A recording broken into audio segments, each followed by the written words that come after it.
आपका ध्यान भंग करने का कदापि नहीं है। तो फिर क्या अभिप्राय है तुम्हारा? विवश हूं। क्या करूं परमपिता, मेरे मन में उठते प्रश्न ने मुझे अशांत कर रखा है। उसी प्रश्न के समाधान हेतु मैं आपके सम्मुख उपस्थित हुआ हूं। इस समय स्वयं नहुष अशांत हो रहा है, इसलिए उसके विषय में पूछे जाने वाला प्रश्न अशांत तो करेगा ही, किंतु तुम उसकी चिंता क्यों करते हो?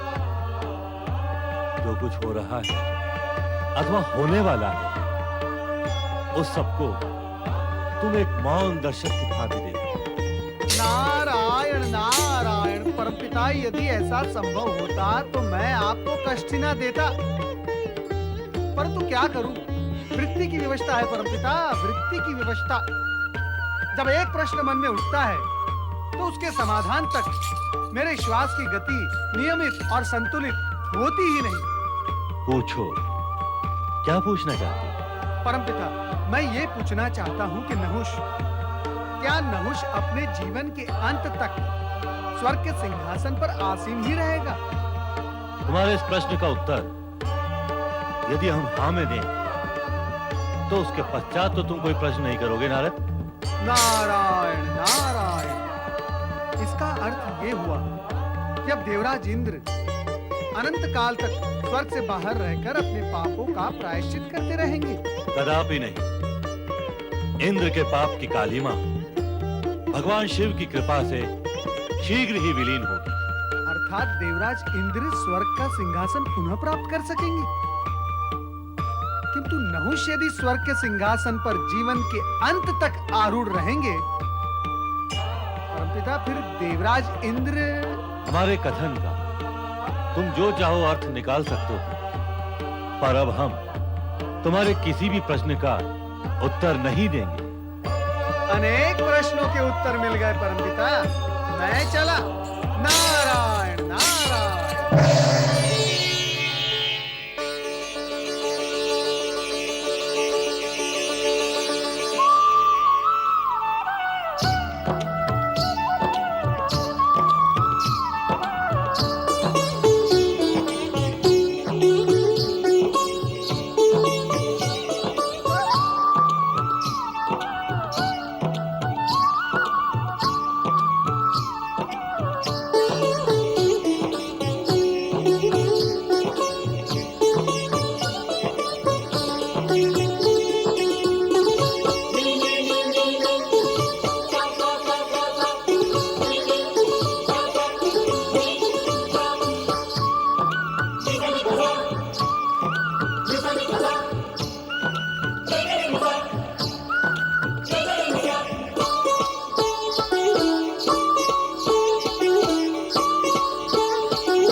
नृत्य क्यों रोक दिया? क्या बात है? नृत्य क्यों रुक गया? देवराज, इस सिंहासन पर सदा इंद्राणी विराजमान होकर इसे सुशोभित करती रही हैं। उनके बिना ये सिंहासन सूना सूना हो गया है। उनके यहाँ न होने से हमारी नृत्य प्रेरणा समाप्त हो गई है।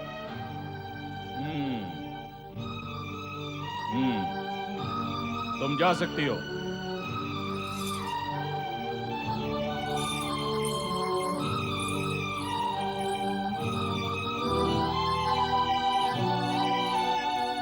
प्रणाम देवगुरु। कल्याण हो। देवी सची, आप कहाँ गई थी? यहाँ सब आपके लिए चिंतित है। यहाँ सब मेरे लिए चिंतित हैं और मैं अपने स्वामी देवराज की चिंता में डूबी हुई हूँ।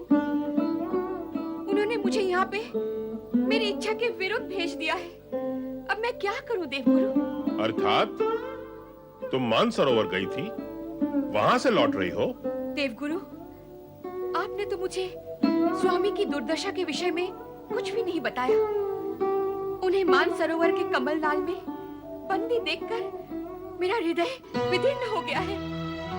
मैं उनके साथ रहना चाहती थी, परंतु नहीं देवी नहीं, आपका वहां जाना और वहां रहने का आग्रह दोनों ही उचित नहीं है। क्या मेरे अपने स्वामी के पास रहना उचित नहीं? परिस्थिति को समझने का प्रयत्न करो देवी सची। देवराज इंद्र वहां प्रायश्चित व तपस्या करने गए हैं। यदि मोह माया उनकी साधना में बाधक होगी तो क्या वे अपने लक्ष्य तक पहुंच पाएंगे? तो अब मुझे क्या करना होगा देवगुरु? आपको इंद्रदेव की अनुपस्थिति में स्वर्ग में रहकर ही प्रतिक्षण एक नई परीक्षा देनी होगी। इस समय मैं आपको सावधान होने के अतिरिक्त अन्य कोई परामर्श नहीं दे सकता। माता शक्ति की भक्ति ही अवश्य तुम्हें इस दुविधाजनक स्थिति से उबार लेगी। तब तक तो देवी धैर्य ही धारण करना होगा। नारायण नारायण जय जय ब्रह्मदेव, नारायण नारायण। जय जय ब्रह्मदेव। प्रणाम गुरुदेव। कल्याण हो। प्रणाम देवर्षि, प्रणाम मुनिवर। कल्याण भव। अपने इस आशीर्वाद को कहें कि वो फलित हो। आपके ये शब्द आपके भीतर की पीड़ा का परिचय दे रहे देवी शची। इससे पहले मैंने आपको इतना उदास कभी नहीं देखा। आपके चेहरे की उदासी देखकर मेरा मन शोक से व्याकुल हो उठा है। क्या करूं देवर्षि, कुछ समझ में नहीं आता। देवी, जब कुछ भी समझ में ना आए और पीड़ा क्या करूं के प्रश्न में बदलकर सामने आकर खड़ी हो जाए तो केवल एक ही मार्ग शेष रह जाता है। वो क्या? भगवान भोलेनाथ और माता शक्ति पर आस्था रखना। इन पर आस्था रखें, शीघ्र ही देवराज इंद्र के साथ आपका पुनर्मिलन होगा।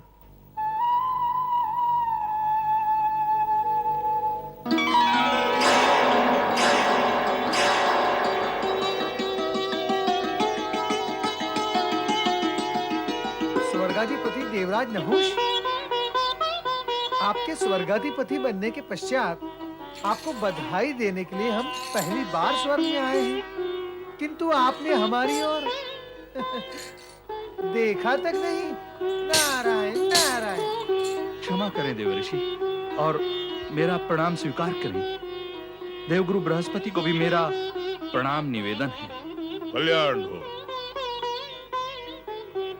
देवी सची, देवराज नहुष से भेंट का संभवतः यह आपका पहला अवसर है। प्रणाम, प्रणाम देवगुरु। देवगुरु, मैं अकेले में आपसे कुछ निवेदन करना चाहता हूं। नारायण नारायण। देवराज नहुष, आप देवगुरु से मनचाहा वार्तालाप करें, किंतु हमारी बधाई स्वीकार कर हमें विदा करें। प्रणाम गुरुदेव।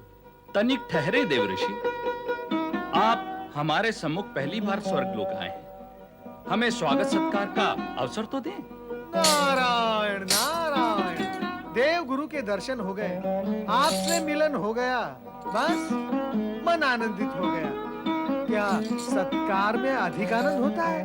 नारायण नारायण। जय जय ब्रह्मदेव। नारायण नारायण। जय जय ब्रह्मदेव। मित्र नारद, इतने अधिक समय के पश्चात आपसे मिलन हुआ है और आप इतना शीघ्र जा रहे हो। थोड़ा समय मेरे साथ भी बिताओ, मुझे भी तुमसे बहुत कुछ कहना है। मित्र पर्वत, तनिक ध्यान पूर्वक विचार करो। तुम्हें भी लगेगा कि स्वर्ग का वातावरण परिवर्तित हो गया है। ऐसे में सावधान रहना आवश्यक है। मैं तुमसे फिर कभी मिलूंगा। इस समय विदा चाहूंगा। नारायण नारायण। देवराज, आप हमसे कुछ कहना चाहते थे, किंतु आप तो मौन खड़े हैं। कहे, क्या कहना चाहते हैं? हम आपसे कुछ समय पश्चात मिलेंगे देवगुरु।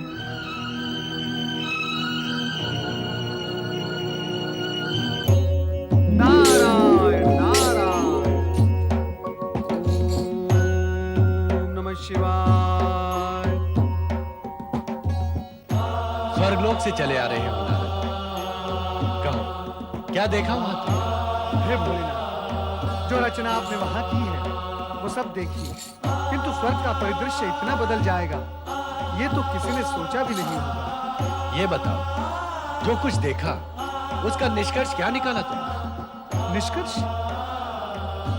निष्कर्ष के विषय में मैं क्या कहूं, और कहूं तो क्या कहूं। देवराज नहुष आपके परम भक्त जो हैं, देवराज नहुष के प्रति कोई असंतोष है तुम्हारे मन में? नारायण नारायण, नहीं प्रभु, असंतोष तो नहीं है, किंतु विचार अवश्य है कि शिवभक्त नहुष की दृष्टि में अचानक इतना परिवर्तन कैसे आ गया। यह आश्चर्य का विषय है। इसमें आश्चर्य कैसा नारद? भक्त जब भाग्यवान बन जाए तो केवल दृष्टि ही नहीं, विचार, व्यवहार, विश्वास सभी कुछ बदल जाते हैं। नहुष अनिच्छा से स्वर्गलोक गए थे। उनके मन में भी आशंका थी कि स्वर्ग जाते ही वे धर्म विमुख हो जाएंगे। अब वही आशंका सत्य का रूप लेके साकार हो रही है। हे भोलेनाथ, तो क्या आप उन्हें अधर्म के मार्ग पर बढ़ने से रोक नहीं सकते? स्वर्गलोक भोग विलास की लीला भूमि है, जहां धन, वैभव, संपन्नता, रूप, आकर्षण, मादकता ये सब वर्तमान होते हैं। वहां सदा भोग की इच्छा प्रबल रहती है, और जहां भोग की इच्छा का प्राबल्य हो वहां धर्म प्रवेश करता ही नहीं, करे तो अधर्म में परिवर्तित हो जाता है। नहुष भी स्थान और वातावरण के प्रभाव से अछूते कैसे रह सकते हैं? स्थान के कुप्रभाव से बचने के लिए ही तो साधु सन्यासी नगर ग्राम त्याग कर हिमालय के एकांत में तपस्या करने जाते हैं। हम भी वैराग्य प्राप्ति के लिए कैलाश को अपना आवास न बनाते हैं। समझ गया प्रभु, मैं समझ गया। स्वर्ग के रूप लावण्य, सौंदर्य और आकर्षण से पूर्ण वातावरण ने नहुष के मन को परिवर्तित कर दिया है। परंतु हे भोलेनाथ, इसका परिणाम क्या होगा? वही जो होता आया है और जिसे सदा तुमने देखा है। वैसे इस सरल सत्य को तुम ही क्या, संपूर्ण जगत जानता है कि अच्छाई का परिणाम शुभ और बुराई का परिणाम अशुभ ही होता है। धन्य है प्रभु आपकी लीला। अब मुझे देवराज नहुष के विषय में कुछ नहीं पूछना। कृपया आप मुझे आज्ञा दें।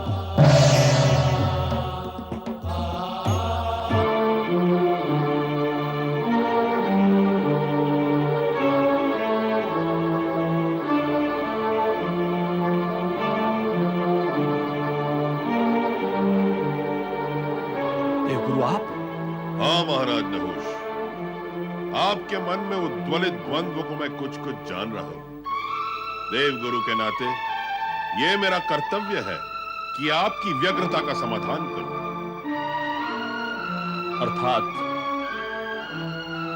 अर्थात आप ये जान गए हैं कि मेरे मन में किस भांति का द्वंद्व उठ रहा है? नहीं महाराज, मैं वो तो नहीं जान सका हूं, केवल अनुमान लगा सका हूं कि आप व्यग्र हैं। आप स्वयं बताएं कि आप मेरे आश्रम में किस परामर्श के आशय से आए थे? देवगुरु, यदि आप हमारे मन की स्थिति को जानना चाहते हैं तो सुने। हम ये जानना चाहते हैं कि स्वर्ग के सिंहासन पर बैठने वाले देवराज का इंद्रानी सची पर भी अधिकार है अथवा नहीं। बस हम यही बात आपसे पूछना चाहते हैं।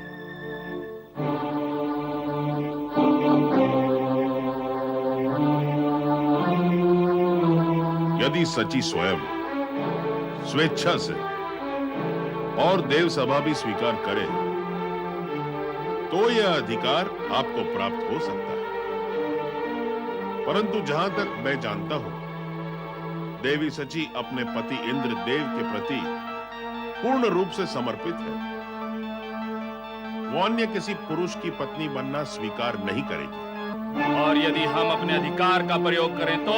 स्वर्ग और स्वर्ग में रहने वालों पर असुरों ने अनेक बार बल प्रयोग किया, परंतु हर बार उन्हें स्वर्ग से पलायन करना पड़ा।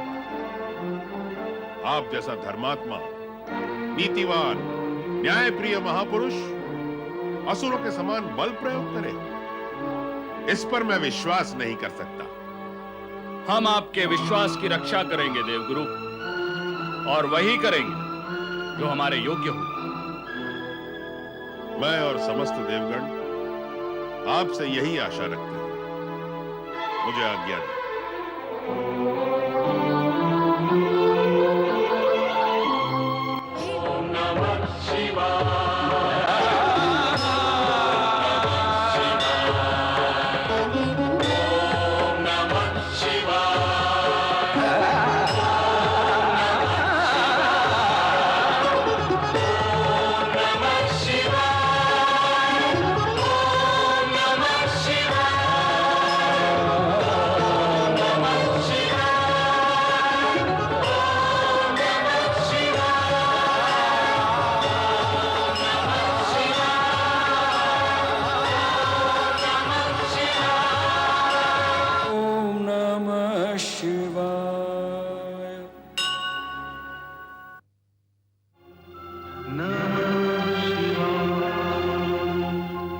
नमः